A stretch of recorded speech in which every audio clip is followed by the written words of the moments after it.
everybody. This is Judy McKee. Well, it's almost time to start. As you know, it's always the same. Just at the dot of 7 a.m., people start coming on like crazy. Some of them are a minute late. Isn't it funny what a strange, busy world we have these days? I want you to know that I'm going to have a little, I'm going to show you some slides today from a presentation that I made, it has to be 20 years ago. But I wanted to do coaching myths today, and I thought, well, how can I do both of those things? I want to show you this amazing slide presentation. Well, it's not amazing. It's just old-fashioned, as actually what it is. And I wanted very much to tell you some things about the myths that are out there about coaching. So I will give you some myths, and I think I'll start with the one that was in the ad. The one that was in the ad was probably the most important one of all. All right, but first I'm going to say hello, and I'm going to give you a little look at myself, which I think is crack up here. I want to show this, and I want to show this. Check that out. Can you see that? All right, now I'm going to show you what I really look like right now. And you'll see the real me. See, that's me 20 years ago. This is me now. I was a redhead then. Well, all I can say is thank you for coming. People are coming on board now, finally. I have to do a little chit-chat, you know, to open the show. My name is Judy McKee with McKee Consulting. I am deliriously excited to be with you today. I had the opportunity yesterday to be in Tijuana, where I did a training for an amazing call center there called Solu Center. And if you're ever looking, if any of you are looking for an outsource that speaks languages, amazing. We did a training yesterday on the Llama technique and how to handle very sensitive telephone calls. These are the kind where people are calling in an emergency situation. They have an alert button and they press it and they get the call center. And so they are the right kind of people for that because they have a sensitivity to life that many people don't have. We take for granted, don't we? Anyway, it's a pleasure to be with you. This Radiant Academy, as you can see the name on here, this company is no longer working, but instead it's changed its name a few times because it's been sold by wonderful people who hired me many, many years ago, and they retired and sold the company. So I don't think they'll mind. So I just thought I'll give you a couple of myths that you should avoid and pay attention to, and then I thought I'd run really quick with this because I think you'll get a good idea. It's a whole, I don't know, 2-day presentation, but I'm going to go bang, bang, bang with ideas for you. We'll also make a nice little audio videotape, and I think that you'll enjoy it. And if you'd like to see it again, call me up or let me know. I'm going to put them up on screencast. Lately, I've said I was going to put them up on screencast, and then there's always some little glitch. Well, that's because it's called pilot error. Judy McKee is not a technical person. I'm rather a salesman, really, and a trainer of other salespeople, and a coach, and a writer, and a mother, and a tennis player. All right. It's good to have you all here with me today. A pleasure to give you some ideas about coaching. Call center coaching is not like executive coaching. It's not like other kinds of coaching. Something that must be learned in the call center is the right things to do, and at the same time, the right things to avoid. So today I'm going to immediately give you a myth that you need to watch out for. The myth is that you can change or make someone else do something. This is the biggest myth of all with coaches. They think in some way that if they do something in a certain way, they can make other people change. This is a terrible myth. The only thing that the coach can really do is to create a safe enough environment for the agent to self-correct. So I want you to really understand that, because that is a true statement, and most people don't pay enough attention to it. They think they're going to give the agent an answer, and when they give the agent the answer, it's going to be better for the agent. So I want you to see this, and I want you to remember it. When you are with people and coaching them, the myth that you can change them is incorrect. Now, I know you might think, oh, well, what's Judy talking about? Please, we need solutions. We need answers. No, you need questions. You don't need answers. Doesn't mean you can't have an answer. You may have answers if you wish, but answers are not the answer. Questions are the answer. And a question in a way that provides a safe environment for the agent to answer that question. Not you answer, but the agent answers. Because of the bottom line truth, people are not motivated by the same thing you're motivated by. So you cannot motivate another person. You can only create a safe enough environment where people become self-motivated. That's the biggest myth, and that's the answer to it. Now, I said, well, don't pay attention to answers. Well, that's right. So your question should be to yourself, how do I motivate other people? How do I create a safe environment for other people to motivate themselves? That is the question. See what you can do about that. In the meantime, let me show you a few things about this presentation here, which I thought was such a kick because of the fact that I've been doing this for so long. I hate to admit how long, but it's been a long time. And so I'm Judy McKee. My partner and daughter, Sally Cordova, is not here online with us today, but I want you to know we are available to help you in your call centers. We have a new trainer, by the way, Casey Parker, who's absolutely fantastic. And we can come to your location, whether you're a big business or a small business, all right? We will train your trainers as well. You can always buy a license for the llama, and we can train your trainers. So I think you'll get a kick out of this. I'm going to go very quickly. You don't need to see the whole agenda, but this was an agenda for a 4-part training that I did for Irradiant. And what a wonderful company that was. They were an outsource agency for many different products, many different people. So they had everything from Dodger tickets to doctors online. And so our job was to train their managers to be really good coaches. And so I thought you get a kick out of that picture down in the lower left-hand corner. Isn't that a crack up? They were actually on real phones in some of those rooms. I mean, it's hard to believe that it was just, I don't know, 20 years ago. All right. And just understand that the only reason why coaching really, really works is because we need to help people do their job better. There are some people who can't do the job, some people who won't do the job, some people who don't know how to do the job. But really, it's our job as leaders to teach our managers and coaches and develop people to their highest and best quality. Now, I like this slide. It's very old-fashioned, I know, and I get a kick out of these old slides that I used to call really cool. And this one is very important to me because this one means what is the difference between training and coaching? And the act of imparting instructions, techniques, and skills is training.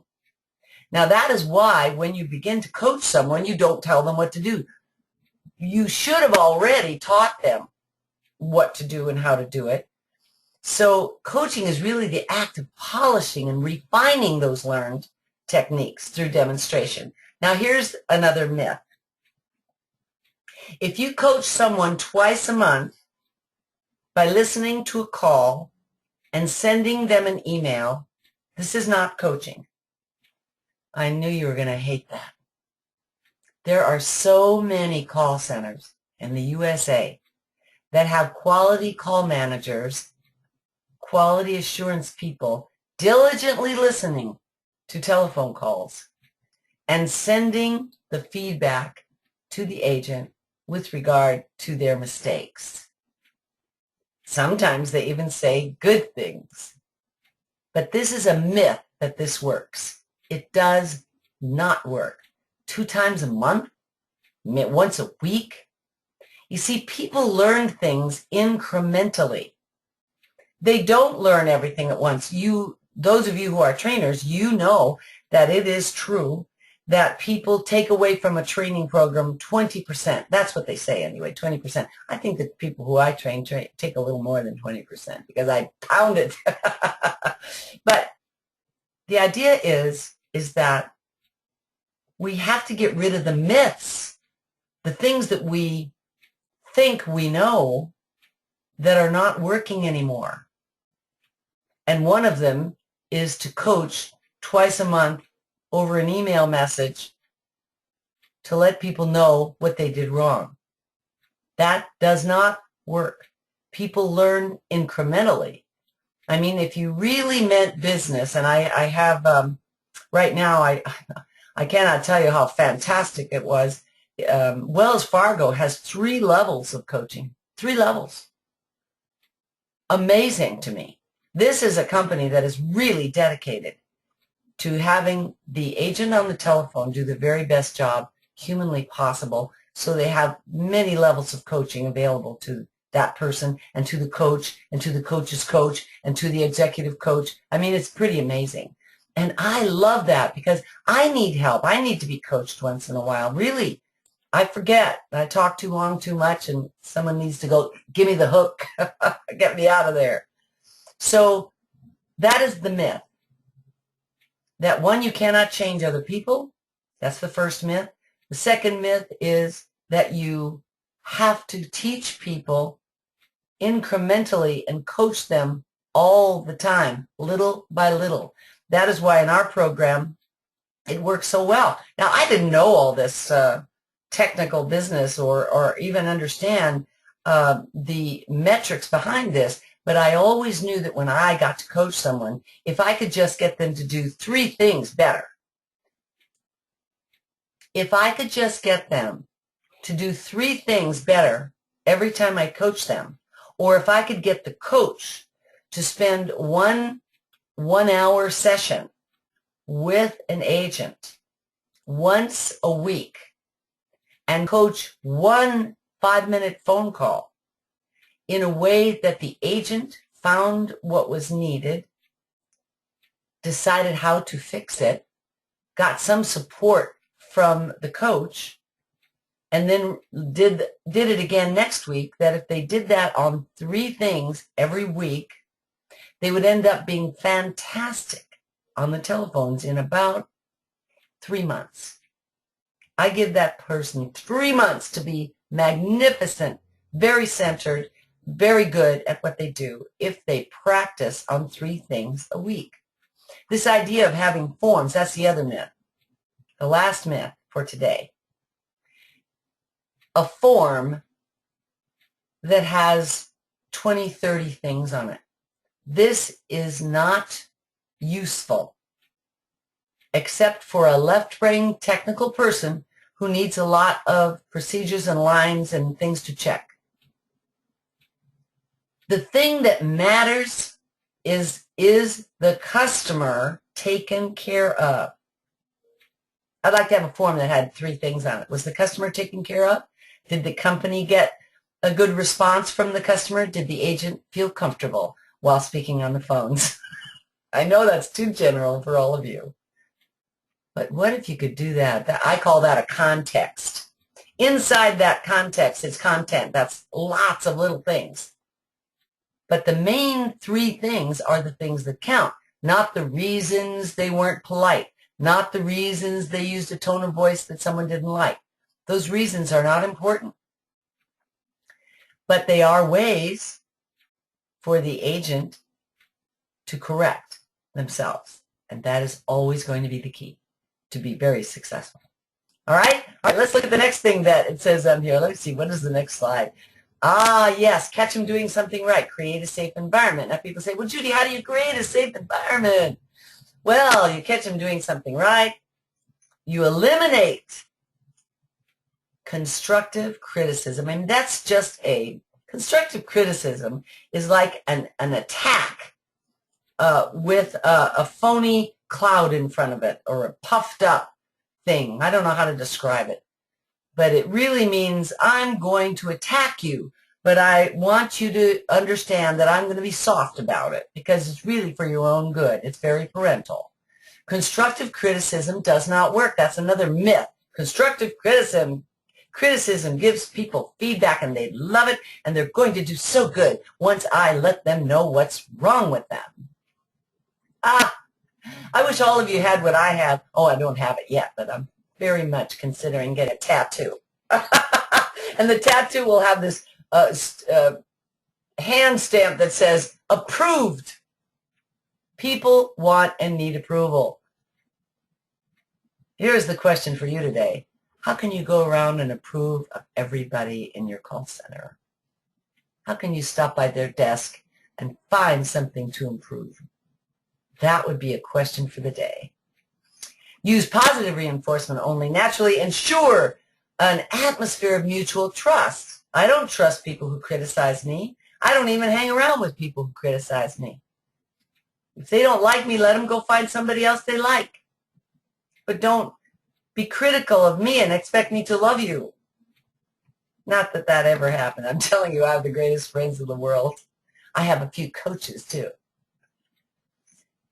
Allow the eye guide, by the way, when you see that word eye guide, a Radiant called their staff eye guides. So that's why that says that.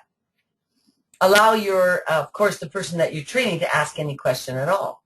Encourage them to self-correct and critique themselves. Boy, if you just let that happen, they'll beat themselves up. And then you have to stop them from doing that. That's interesting, too. Oh, I just love that photo. I guess I have it all through this whole thing. I must have thought I was impressing people at the time with, look at me, I'm coaching this lady. Always find the right and the good actions of the person that you're coaching. Acknowledge them constantly throughout the whole coaching session. Acknowledge them while walking around the call center. Acknowledge them by just looking over at their desk and giving them a high five, you know. People need acknowledgement more than they need criticism. Let me tell you, they are desperate for acknowledgement. It's an old paradigm, you know, that for making people wrong by finding what they did wrong and then explaining it using the old this is good for you rule. No, we're not going to do that. If you can't say something good, don't say anything at all. Now, what does that mean? That's very old-fashioned parental too, isn't it? No, it just means you just don't find the bad things. You ask the agent to find what worked and what didn't work. You ask the agent to find what worked and what didn't work. That will really improve your numbers. Adopt a behavioral style, you know, to find out what you can do to support their growth and development. Now, what we usually do is we find out what the people's behavioral styles are, and then we try to adapt our coaching, but I don't have time for that today. There's way too many. That's a whole, I call that the advanced coaching training. There are no right or wrong questions. Encourage the eye guide to ask questions, show interest in their ideas by saying, well, what do you think? What do you think is your biggest challenge? What would you like to correct or fix? Plan the work and work the plan together. And this is, of course, the big deal. You know, no judgments. That doesn't work. Of course, we use the llama technique, and those of you who have never been through our llama training, call us. You really ought to do it. It works so beautifully. And the llama technique that is used because it will initiate dialogue between you and the coachee. You can gather information from the coachee, and you can build a relationship with them. So when you are with your agent and you're coaching, listen actively to them. Understand some of the communications that they're trying to give you. Imagine yourself in their position. I don't want to be on those phones 8 hours a day taking complaints. Do you? No.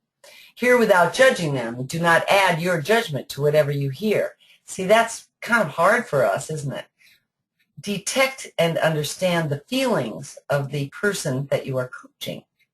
If you hear fear or anger or frustration, then it's really time for you to sit down and ask yourself, what did I do to cause this person not to feel safe with me?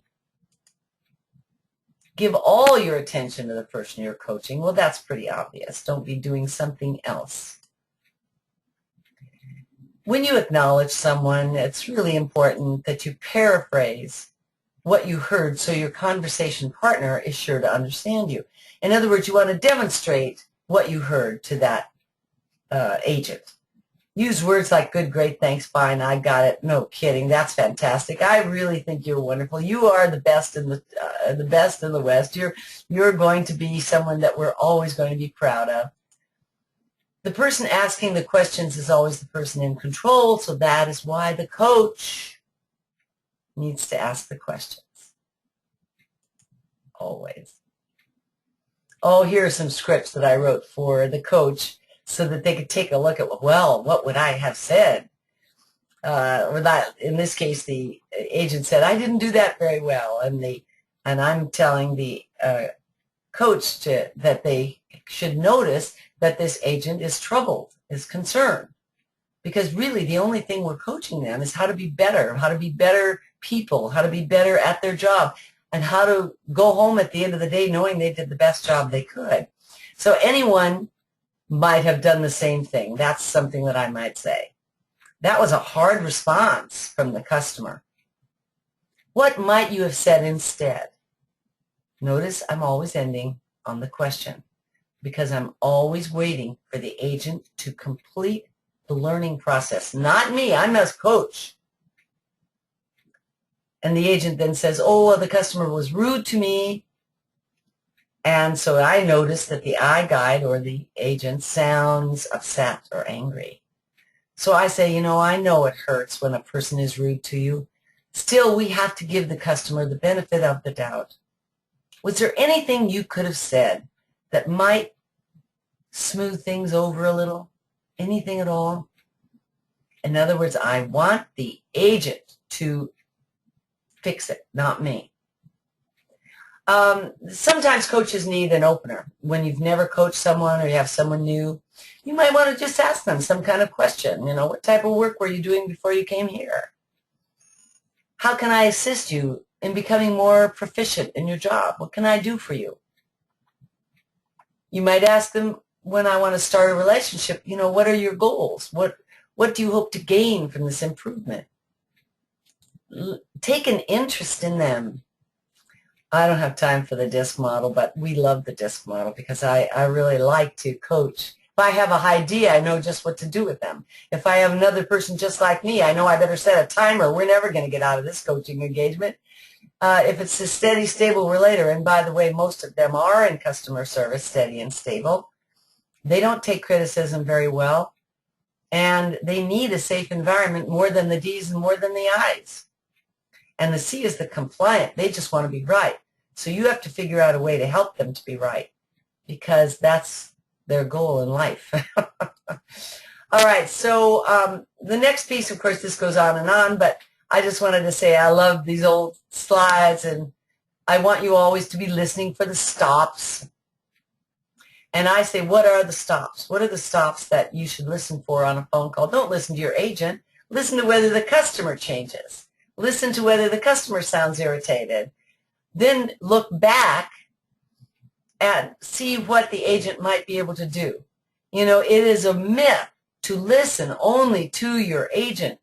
That is a big, big, big myth. I actually would go so far as to say it's a mistake. The thing to listen to is the customer. Do they ask all the questions? Are they pushing the conversation forward? Does the customer control the path of the call? Does the customer hang up or act rudely? And then I'll just show you this. This was something I used years ago, and it says the iGuide fails to ask a question. iGuide is always the agent, of course. So the reasons for that is the iGuide fears seeming pushy, fears rejection, doesn't know the questions to ask. Now, that would be something that you would want to take that agent and find out what questions they might like to ask or take them back into training. They don't know the questions. They don't know what to do. The iGuide asks questions that are too direct. That happens sometimes. Well, maybe there's a lack of script development, or they don't know how to have a conversation. That you could call us for. We'll teach you the llama technique. They need controlling of the path of the call. It is 7:24, and I promised to get you out of here by 7:30. So I'm going to move along. I don't think this is all sort of important for them, but not for us. These are scripts that I used in the training, so that I don't want people to read scripts, but I do want them to know what to say. I always look for these 10 top signs. So if I'm coaching someone, I might pick I pick 3 things, and it might be one of these, 3 of these 10 things that are on the screen right now. And this is from an old training, so even today I might have modernized that a bit. This is, by the way, what you're going to see now are some slides that came from a little pamphlet that I wrote called, what was it called? Taking it up a notch. Taking your coaching up a notch. If you'd like to have a copy of that it's very good. It's just that it looks kind of funny because it's out of style in the way it's written. But these are the things that are in there. Many of these different types of scripts for the coach to help them to know what to say when they're coaching someone. So basically that's it. This is what we always use when we use our high five. It's now called the high five, meaning we check our expectations, we acknowledge the agent, we have the agent acknowledge themselves. We discover the challenges by allowing them to discover them, not us, because we're not their mother or father. And then we ask them to self-correct, and then we develop a plan for that. And you will see that if that's the way you coach, all those myths will disappear. What is this? Oh, yeah. No, this goes into real detail about how you do all those things. Well, if you ever want our training, you know we're here to support you. I want you all to know that it is my joy that you come with me once a month and you check out some ideas about coaching, because this is the year of the coach as far as I'm concerned. And I would very much like to welcome you to give us a call. We are booked way out, so if you're even thinking of next year, I would consider giving us a call right away. And we would really enjoy, letting you have our llama to taking it to the streets, take it out there. We want it to disappear into the world is what we want. I don't know if we'll ever get that far, but it's been a pleasure to be with you every single month like this. And once a month, I also do a llama training. That's strictly an ad, however. So don't come if you don't expect me to be selling it to you every minute, which is what I do on that one. And Sally and I would love to talk to you anytime. I think I'm in town next week. So this week I was in Tijuana, Training Solu Center. If you need a Spanish-speaking call center, please give me a call or call them. And if you do call them directly from the internet or something, tell them Judy sent you. Thank you very much. It's a pleasure, as always, to share what I know. And I hope that you will take it and share it with all of your people. Send me a little note and let me know if you would like to have me put it up on screencast so that you can see it. Again, maybe show some of your other staff. But this was kind of a weird session today because of all the slides. I just wanted you to see that I've been in business for a long time, and I love seeing those old slides. Today, they look sort of dated, don't they? But the principles never change, do they? Love is love, no matter what you do. Thank you, everybody.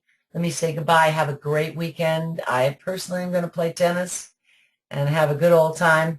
And I'm writing our books. We're trying to finish the llama lessons and our new branding of the llama technique. If there's anything that you think that we could coach you in personally and you just want to talk to me, please give me a call. I'm all yours. All right? Thank you very much. Have a great weekend.